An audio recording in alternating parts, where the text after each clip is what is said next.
Hola, bienvenidos y bienvenidas a la segunda cápsula de regresión lineal. De la cápsula anterior quedó un pequeño ejercicio donde tenían que construir un modelo lineal para esta situación, para un proceso químico que tenía la temperatura de distintos ensayos y se obtuvo una cierta producción de este elemento producto químico.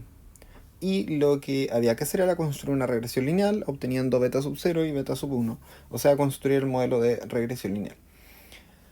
Entonces, si graficamos los datos, podemos observar que existe una tendencia lineal aquí entre ellos. Y los cálculos que debieron haber hecho tienen que ver con la variabilidad con respecto a x, la variabilidad respecto a y la variabilidad conjunta, que eran los que se necesitaban para poder calcular la regresión, ¿cierto? Las medias de x es 0, la tenemos aquí abajo, ¿cierto? Y la de las y era 9,27. Y acá abajo, aquí tenemos la sumatoria de todos estos datos hacia abajo, que también las necesitamos, ¿cierto? Finalmente, luego el estimador de beta sub 1 era 1,44 y el estimador de beta sub 0 es 9,27. Y acá pueden observar la recta con los cuadrados, que son los valores en la recta estimados. Es decir, para cada valor de x se evalúa en la recta y se obtiene un valor de y. Y los rombos de color azul representan los datos de los ensayos. Bueno, luego, para continuar en regresión, nosotros vamos a utilizar R para ir visualizando los datos, ir calculando las cosas y además la evaluación de esta unidad va a ser realizada en R. Este Jupyter que tenemos acá se los voy a dejar en el aula y ustedes van a poder realizar los mismos cálculos. También si desean pueden trabajar solo con R o con RStudio. Y también viene un archivo de datos CSV que contienen los mismos datos que estábamos viendo en las diapositivas. Entonces primero vamos a cargar estos datos, que están exactamente los mismos datos de las diapositivas. Vamos a crear el modelo que va a definir la producción como la variable dependiente y la temperatura como la variable independiente.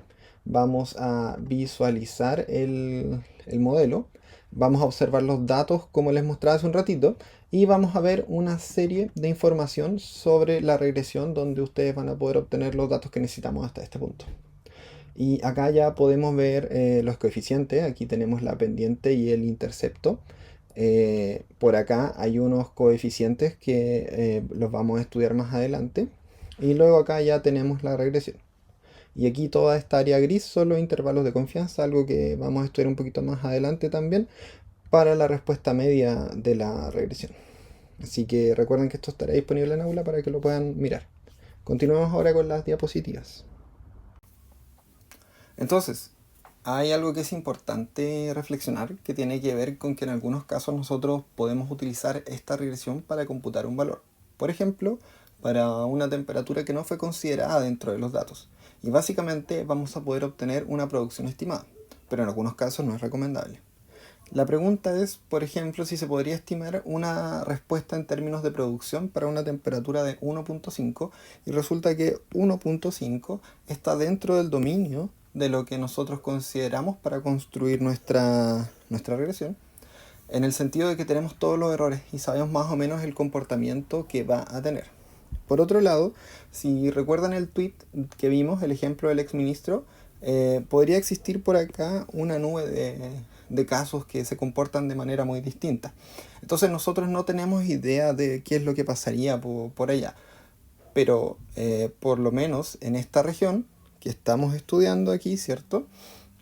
Sí sabemos. Y todos los errores que se tratan de minimizar están en este dominio.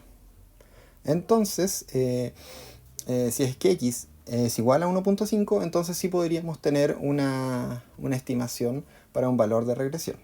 Pero si ese valor está fuera, no es recomendable utilizar un modelo de regresión lineal como lo que estamos viendo para poder obtener esa respuesta, porque no tenemos idea de qué es lo que va a pasar en este caso del 5 hacia arriba.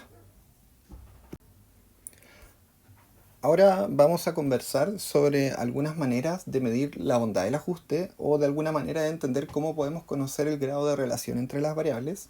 El primero de ellos es el coeficiente de correlación. Se calcula de esta manera con las variables que ya se definieron en la cápsula anterior y lo que va a medir es el grado de relación entre las variables.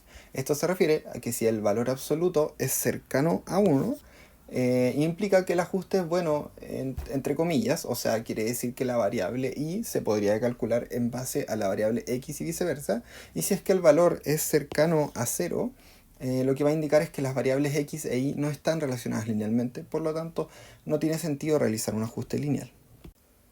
Además, este coeficiente nos va a indicar una información similar a la que nos indica la pendiente. Si este valor es mayor que cero, las variables son directamente proporcionales, o sea, cuando una aumenta, la otra aumenta, y si es que este valor es negativo, entonces las variables son inversamente proporcionales, o sea, cuando una aumenta, la otra disminuye. Otro análisis que se puede hacer visualmente es, por ejemplo, si es que los valores son más cercanos a 1 o más cercanos a 0, es decir, el valor absoluto es más cercano a 1 o el valor absoluto es más cercano a 0. En este caso, tenemos un coeficiente igual a menos 1, y se puede observar que los datos están exactamente en una tendencia lineal, en este caso como una pendiente negativa. Y a medida que vamos disminuyendo, ¿cierto? Podemos observar el segundo gráfico, el valor de este coeficiente, vamos observando que la nube se empieza a dispersar un poco. Si ya aquí tomamos un valor más cercano a cero, notamos más dispersos los datos, hasta, por ejemplo, tener un coeficiente igual a cero, donde básicamente no hay una relación lineal entre las dos variables. Luego tenemos otro coeficiente que se llama el coeficiente de determinación, y el coeficiente de determinación se calcula como nosotros lo observamos aquí. Es la diferencia entre cada uno de los valores en la recta de nuestro modelo de regresión lineal con la media, partido por esa misma distancia, pero de los valores de y de los ensayos. Y lo que hace el coeficiente de correlación es medir qué tanto del valor de la variable dependiente se determina a partir de la variable independiente. O sea, podemos responsabilizar la variabilidad de la variable dependiente por movimientos en la variable independiente. Y básicamente de alguna manera también sirve para medir la calidad del modelo. Este coeficiente va a tomar valores entre 0 y 1, valores positivos, y mientras más cercano a 1, mejor será la predicción. El tema es que cuando es cercano a 0, podría indicar que se requiere realizar una transformación a las variables. Entonces, por ejemplo, para un valor de 0.85 significa que el 85% de la variación de y se puede atribuir a su asociación lineal con x. Y para ver a lo que me refería con respecto a las transformaciones, aquí pueden observar un ejemplo de distintas situaciones donde los datos se comportan de una manera en particular que no es lineal, pero que al realizar una transformación podemos realizar el mismo proceso de construcción del modelo de regresión, y aquí podemos observar a cada una de esas transformaciones que tenemos acá. Entonces, para finalizar la cápsula, ustedes tienen que realizar el cálculo del coeficiente de correlación y el cálculo del coeficiente de determinación.